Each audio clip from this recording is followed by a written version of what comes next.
Այո, հարգելիներ, արդար քվեդիտորդական առաքելությունը իրականացնում է իր դիտորդական առաքելությունը ոչ միայն կրթելով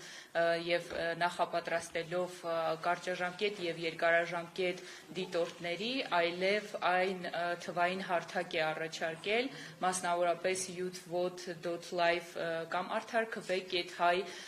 կայքը, որի միջոցով նաեւ արձանագրվում է մեր եւ երկարաժամկետ եւ կարճաժամկետ դիտորդների, ինչպես նաեւ քաղաքացիների զեկույցները ընտրախախտումների վերաբերյալ, որտեղ որ նաև այս կայքը նաև հարթակ ստեղծեց մեզ համար, որպեսզի մենք կարողանանք դիտորդների հետ աշխատել ոչ միայն իրավական գիտելիքներ ամրապնդելու, այլ նաև թվային գործիքների հետ ծանոթացնելու։ Կայքում ամրագրվում են բոլոր ընտրախախտումները սկսված մայիսի 14-ից, քանի որ այն գործարկել ենք մայիսի 13-ից սկսած, եւ այս ժամանակահատվածում մենք հաստատել ենք 382 դեպք, որոնք առերևույթ ընտրախախտումներ են, եւ դուք տեսնում եք, որ մերժված ունենք 71 դեպք, սա նշանակում է, որ մեր փորձագիտական խումբը, մեր թիմային աշխատանքը այստեղ է գործում եւ մենք ուսումնասիրում ենք քաղաքացիների եւ դիտորդների կողմից տրամադրված տեղեկությունները ընտրախախտումների վերաբերյալ, դա կարգավորելով, համակարգելով, որը որ իրոք ընտրախախտում է դասակարգելով, մենք այն ներկայացնում ենք մեր կայքում եւ բացահայտենք այս 382 դեպքերը, ինչի մասին են գրանցվել, մասնավորապես ապօրինի քարոզչությունը 139 դեպք է արձանագրվել, որոնց մեջ մտել են քարոզչական նյութերի տեղադրումը օրենքով չնախատեսված կամ արգելված վայրերում, քարոզչական նյութերի վնասում, պոկում, դրանց վրա գրառումների կատարելը, քարոզչական նյութերի համար վահանակների անբավարար քանակ եւ դրանց սարքավորման մասին կամ մեկ դեպք, վարչական ռեսուրսների օգտագործումը թեկնածուներին օգնելու նպատակով, հատկապես ապօրինի քարոզչությանը նպաստելով։ Սա նշանակում է, որ մենք արձանագրել ենք այսպիսի դեպք, որում քաղաքացին բացահայտում է, դուք տեսնում եք ամսաթիվը ստեղծված, երբ է այն մեզ տրամադրվել այս տեղեկությունը, որտեղ է նկարահանվել եւ տեսնում ենք, թե ինչպես են մասնավորապես քաղաքացիական պայմանագիր կուսակցության պաստառը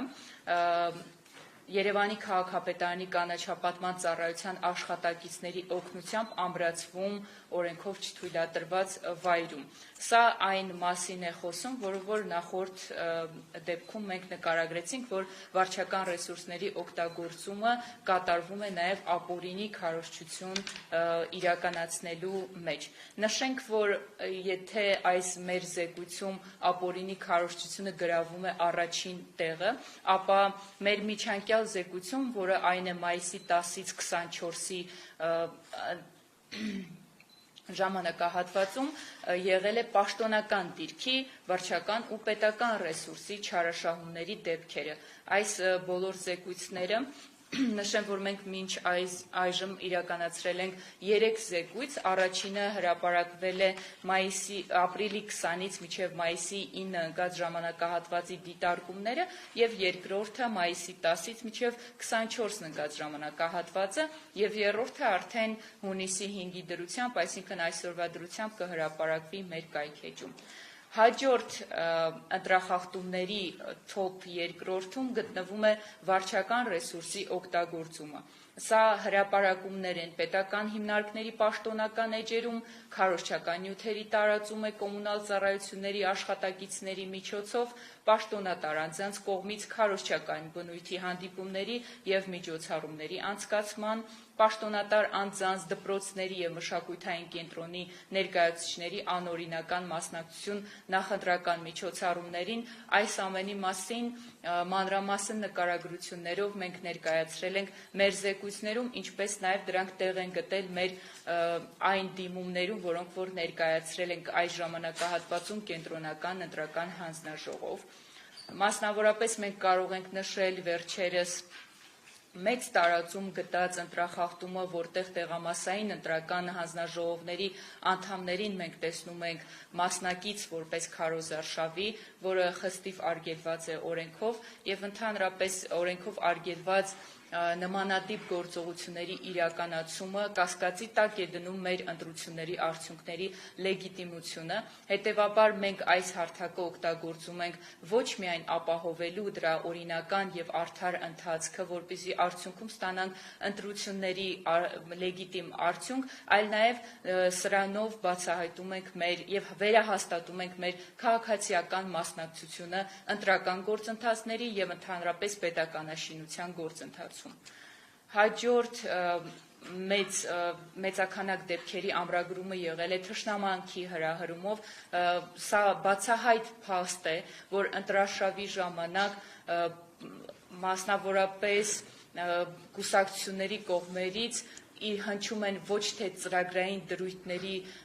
վերահաստատումներ ու բախումներ, մենք բախվում ենք ոչ թե ծրագրային խնդիրների բացահայտումների մեկը մյուսից ավելի լավ ծրագիր առաջադրելու, այլ կարծես թե մեկը մյուսից ավելի լավ թշնամանքի հրահրման եւ ավելի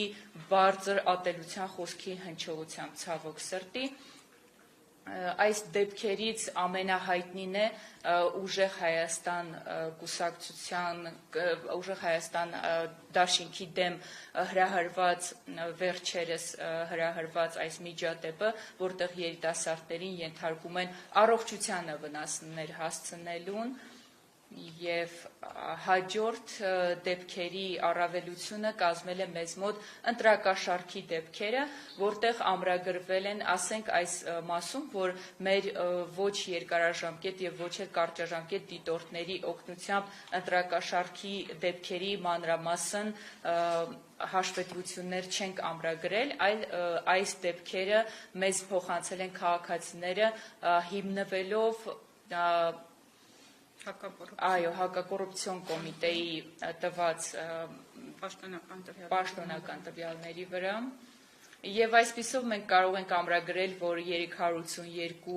ընդհանուր դեպքերից թոփ կատեգորիաները արձանագրվել են ապօրինի քարոզչության, մասնավորապես 36.4% դեպքերի, վարչական ռեսուրսի օգտագործման 28% դեպքերի, թշնամանքի հրահրումը 12% դեպքերի, ընտրակաշարքի 6.5% դեպքերի եւ ճնշում իշխանության կամ տեղական ինքնակառավարման մարմինների կողմից 4.7% դեպքերի։ Այս դեպքերը նաև մենք քարտեզագրել ենք կայքի օգնությամբ, հիշեցնեմ, որ դա արդարքվե.հայ կայքն է կամ youth.live, որտեղ թոփ շրջանները ամրագրվել են Երևանում, Արագածոտնում, Սյունիքում, Լոռիում եւ Արարատում։ Այսքանը մեր կայքի տվյալների առումով ընտրախախտումների արձանագրումը եւս մեկ անգամ կարող ենք ամրագրել մեզ համար շատ կարեւոր դրույթ է, որ այն ոչ միայն պահպանում է ընտրողի իրավունքը, քաղաքացիական մասնակցությունը, պետականաշինության եւ իշխանության ստեղծման ժողովրդավարության իրականացման մեջ, այլ նաեւ ընտրությունների արդյունքների լեգիտիմության հարցում։